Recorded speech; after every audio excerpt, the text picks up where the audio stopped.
September 2008. The largest, most complex, and most expensive machine ever devised by man was turned on. The Large Hadron Collider, or LHC, is a 17-mile-long ring of superconducting electromagnets buried approximately 300 feet beneath the ground near the city of Geneva on the Franco-Swiss border. Chilled to temperatures colder than the void of outer space, and generating a magnetic field more than 100,000 times that of the Earth's, this machine accelerates proton particle beams to a velocity just under the speed of light, and then smashes them together in particle detector chambers in order to break apart the nuclei and unloose the subatomic secrets of matter. At full power, the LHC produces roughly 600 million collisions per second, creating fleeting, minuscule atomic explosions up to 1,000,000 times hotter than the interior of the Sun. The data collected from these collisions is processed by the worldwide LHC computing grid, one of the most extensive and powerful computing grids on the planet. The grid, as it is known, builds on the technology of the World Wide Web, which was invented at Cern in 1989. The Large Hadron Collider is the primary research instrument of the European Organization for Nuclear Research, otherwise known as Cern. After the devastating detonations of Fat Man and Little Boy over Nagasaki and Hiroshima at the end of World War II, mankind was irrevocably thrust into the atomic age. In accordance with the inevitability thesis, which posits that once a technology is introduced into society, what follows is the inevitable development of that technology. The scientific community, impelled by military interests around the globe, became obsessed with the idea of harnessing the power of the mighty atom and unraveling the very fabric of physical reality at the subatomic level. CERN is the largest scientific consortium in the world, involving thousands of top physicists from 21 member states, all working in tandem to discover the fundamental elements that hold the universe together. While this admitted objective of CERN seems innocent enough, and even laudable in a sense, there are deep concerns about potential unintended consequences and probable occult intentions. When analyzing a scientific endeavor as costly and ambitious as CERN, it is essential that we have a realistic understanding of the mechanisms and machinations that have been propelling technological advancement in the modern era.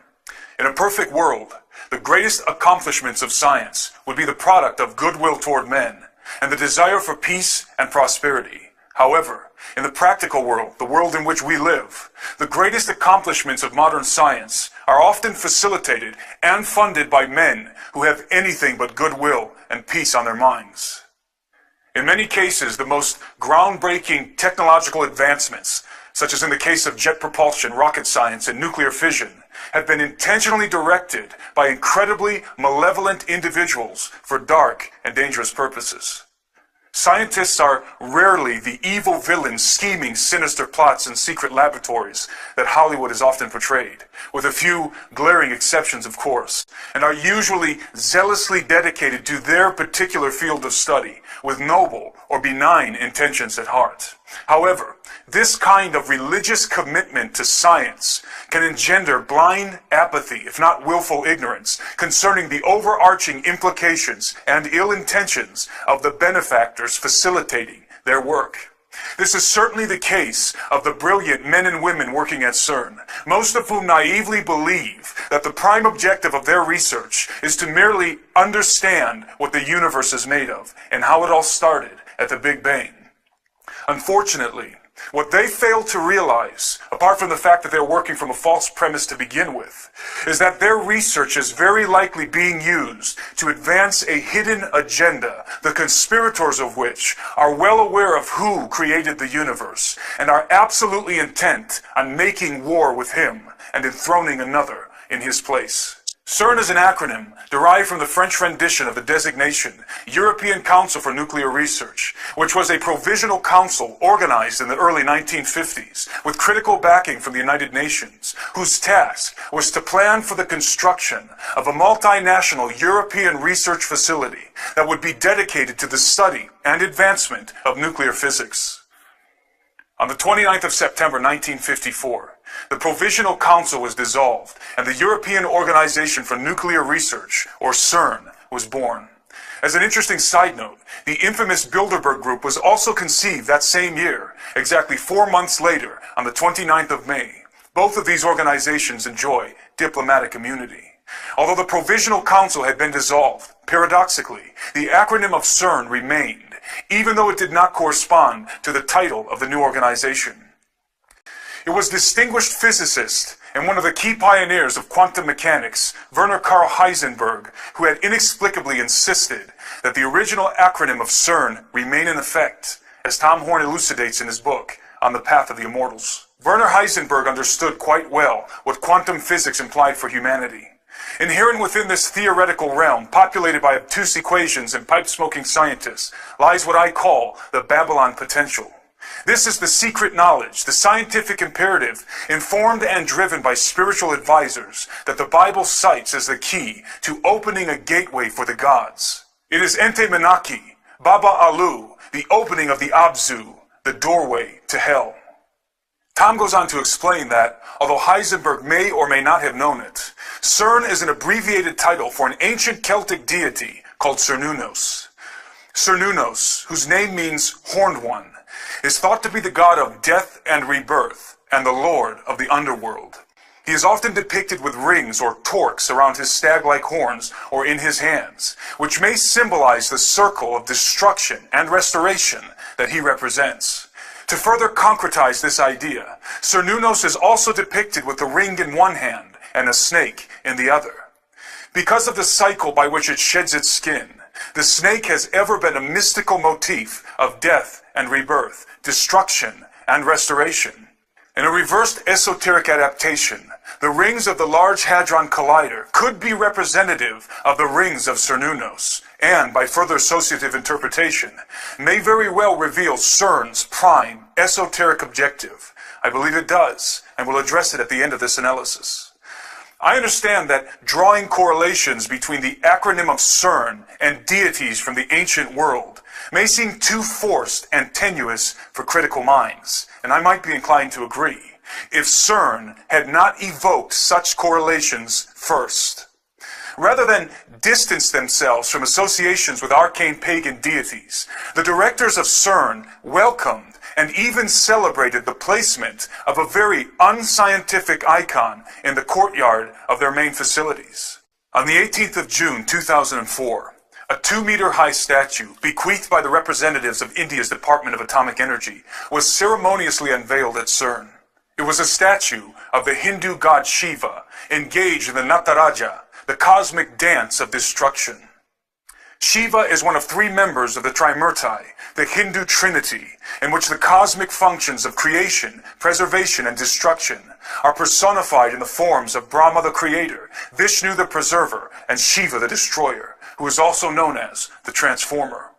It is important to understand that in Hindu mythology, Lord Shiva destroys the world in order to renew, restore, and reconstitute it. A commemorative plaque positioned next to the likeness of the dancing Shiva emblazons a quote from Austrian-born American physicist Fritjof Capra. It reads, in part, "Hundreds of years ago, Indian artists created visual images of dancing Shivas in a beautiful series of bronzes.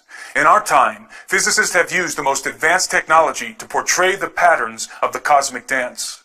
The metaphor of the cosmic dance thus unifies ancient mythology, religious art, and modern physics." Think about this, says Steve Quayle in his book True Legends. A symbolic statue of what might be a fallen angel who promises to destroy things as we know them now and rebuild a new, improved universe, with a plaque basically saying the facility will be trying to unify mythology, religion, and physics. Skeptics will be quick to point out that the unifying of ancient mythology, religious art, and modern physics is only metaphorically represented and the dance of Sheba, and has no practical application in the scientific activities of CERN. Again, I might be inclined to agree, except for the fact that CERN has been deliberately encouraging the coalescence of mythology, art, and physics in very bizarre ways. In 2014, a dance opera entitled Symmetry was performed and filmed at the CERN facilities, including inside of the Large Hadron Collider. Directed by filmmaker Ruben Van Leer and featuring the voice of American soprano Claren McFadden, Symmetry was a collaborative project involving not only choreographers and dancers from the production team, but many of CERN's own scientists. Once again, rather than distance themselves from arcane and mythological associations, the scientists at CERN embraced this highly esoteric and occult-laced production.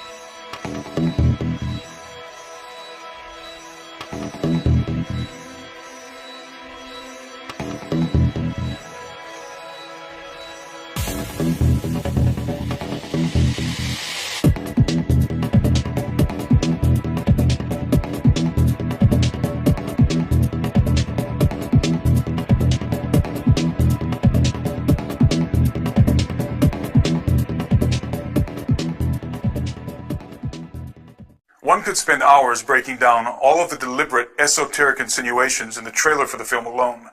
But in the interest of time, let me just point out one of the more obvious details. The name of the film's protagonist is Lucas, which also happens to be the actual name of the Slovakian dancer and choreographer who plays him. Without plunging too deeply into etymological roots, the name Lucas means bringer of light, and is in fact a derivation of the Latin term Lucifer. Of course, all of this could be purely coincidental, but given the overtly esoteric nature of the film, it is highly unlikely that the name of the main character is a consequence of happenstance, regardless of the filmmaker's intention. The truth is that the occult, art, and science have always been fundamentally entwined. The natural synthesis or symmetry that binds them is perhaps best illustrated in one man, Sir Francis Bacon. Bacon, who is widely considered to be the father of modern science and the primary proponent of the scientific method, which is the very underpinning of CERN, was himself an occultist, artist, and scientist. In fact, there is reason to believe that Francis Bacon is the true face behind the dubious mask of William Shakespeare.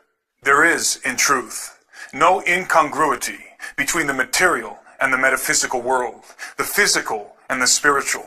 They are merely two sides of the same coin, both essential parts of the whole. When one penetrates deeply enough into what we call physics, one discovers, inevitably, the veil that separates these two realities. Occultists have always been aware of this fact. Even to Francis Bacon and his scientific contemporaries, many of whom were members of the mystery schools, deciphering the mechanisms of the material world was but the means to a far more important objective: to make contact with the entities lurking on the other side of the veil. This veil is often described as a dimensional doorway that allows access into realms beyond the perceivable world. The concept of unperceivable dimensions existing essentially in the same space we physically occupy is not only very probable, but also very widely accepted in the scientific community. Many top physicists are quietly hoping that the proton collisions happening at the Large Hadron Collider will puncture the fabric of our four-dimensional confine and allow us to peek through the keyhole, as it were, into another dimension or alternate universe. Some physicists have not been so quiet about this very real possibility. During a press briefing in 2009, Sergio Bertolucci, Director for Research and Scientific Computing at CERN, made the following curious statement. The Large Hadron Collider could open a doorway to an extra dimension, and out of this door might come something, or we might send something through it. There is no question that the scientists working at CERN hope to open a dimensional doorway. The real question is, what is the something that might come through when they do? Of course, for the particle physicists, the answer is simple. They hope to discover new particles that might exist on alternate dimensional planes. There is no doubt that this is the true and honest intention of the vast majority of physicists working at CERN. The problem is, as previously illustrated, that scientists, despite their best intentions, have always been little more than expendable tools in the hands of their benefactors. The pinnacle of science, for its elite occult practitioners, is not discovery, but contact. There are many indications that the power players of our world, including the Vatican, are preparing to make contact with the gods of the old world.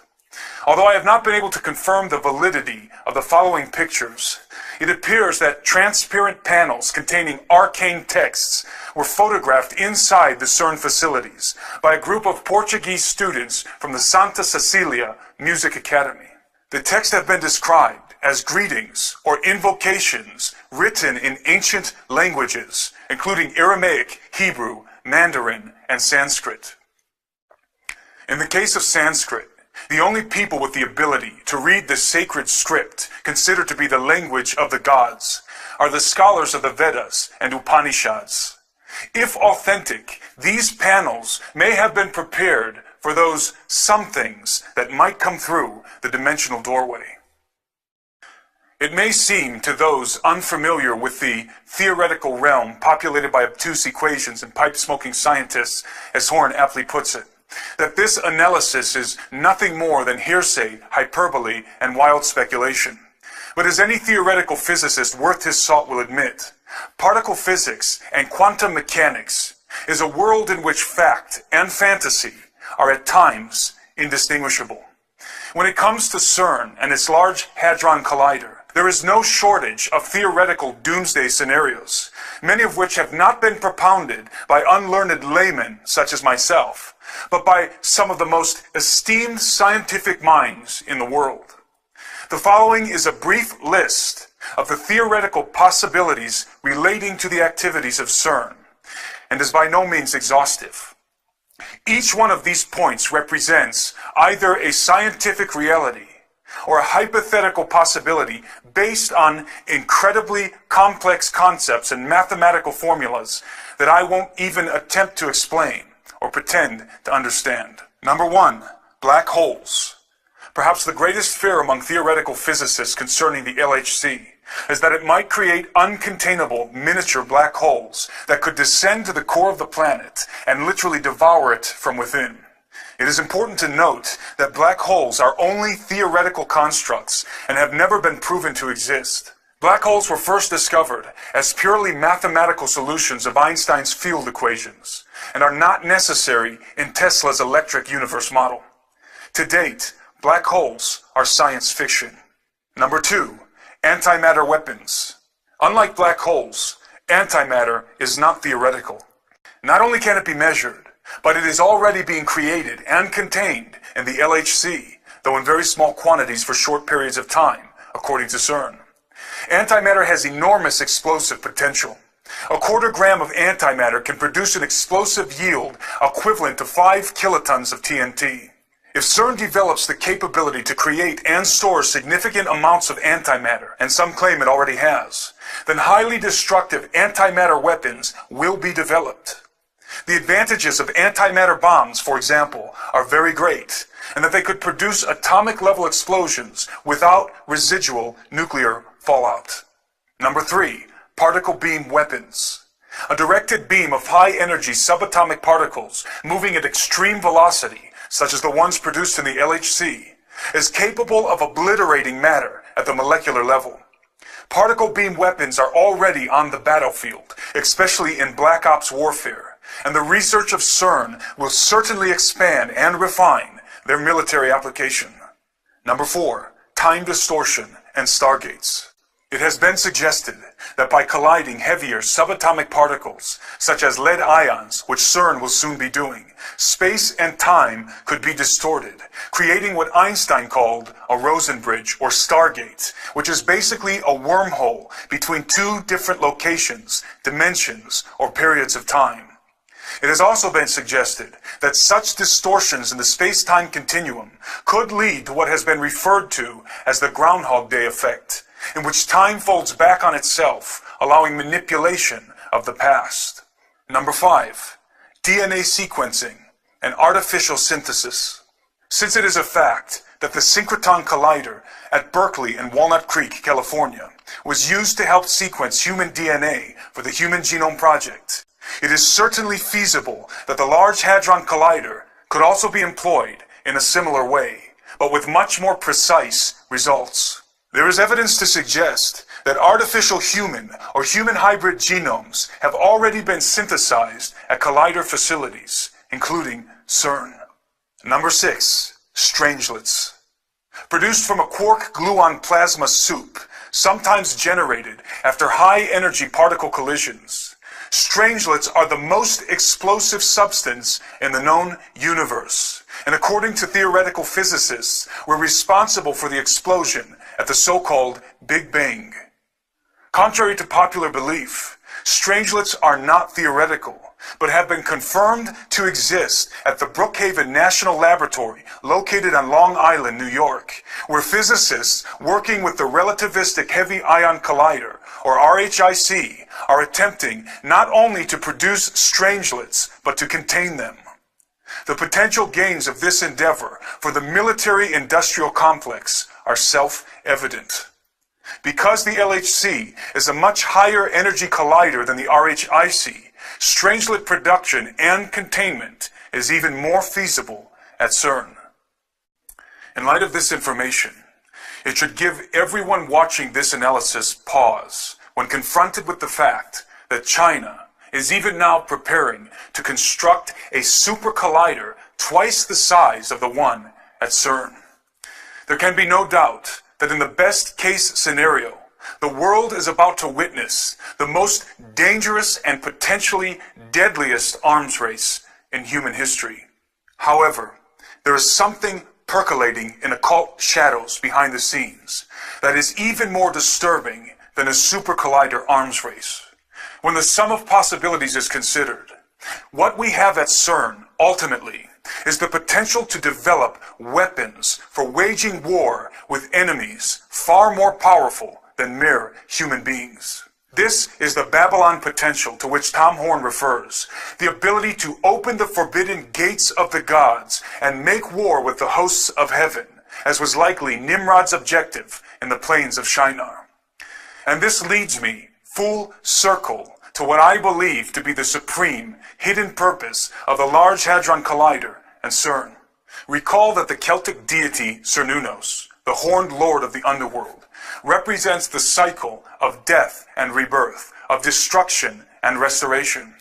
I believe that the Luciferian priesthood behind the thrones of the European Union and the United Nations intend to use CERN as the key to literally open the gates of hell in order to release the gods that have been imprisoned there, those fallen watchers and arcane entities bound with chains in the abyss of Tartarus.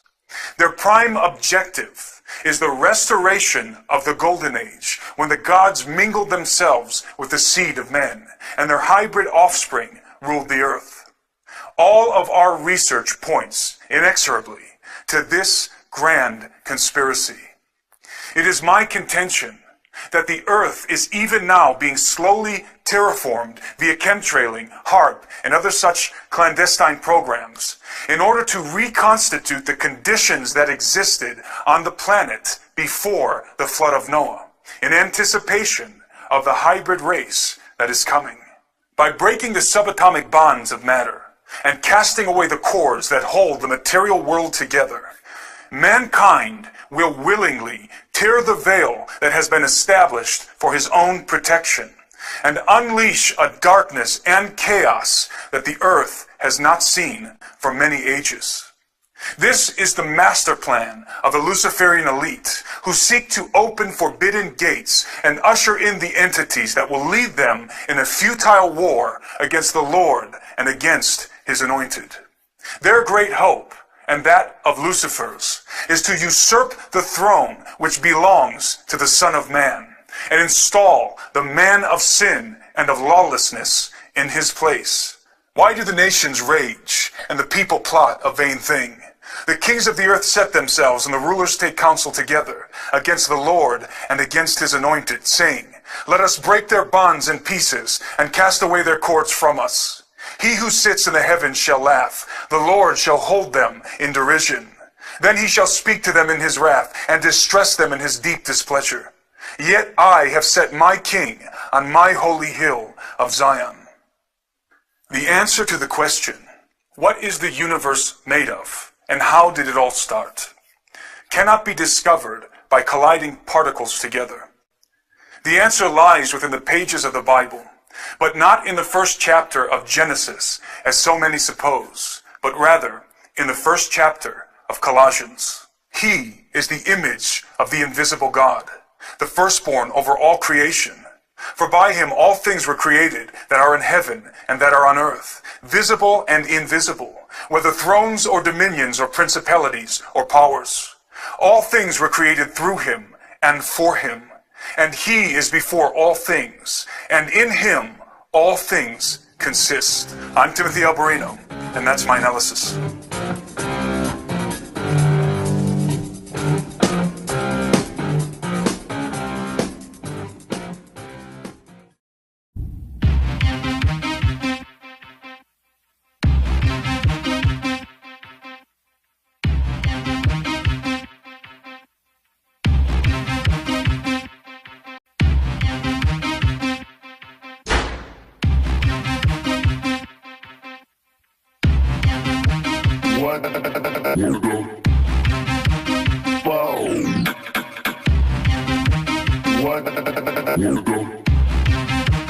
What the fuck?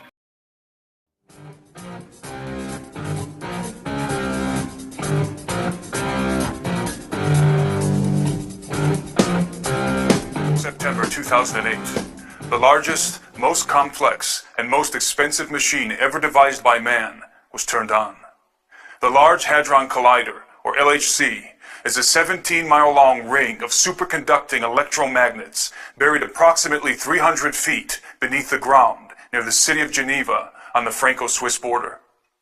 Chilled to temperatures colder than the void of outer space, and generating a magnetic field more than 100,000 times that of the Earth's, this machine accelerates proton particle beams to a velocity just under the speed of light, and then smashes them together in particle detector chambers in order to break apart the nuclei and unloose the subatomic secrets of matter.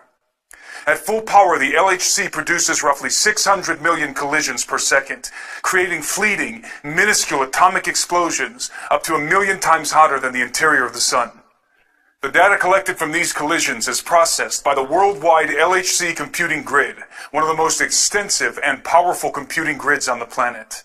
The grid, as it is known, builds on the technology of the World Wide Web, which was invented at Cern in 1989.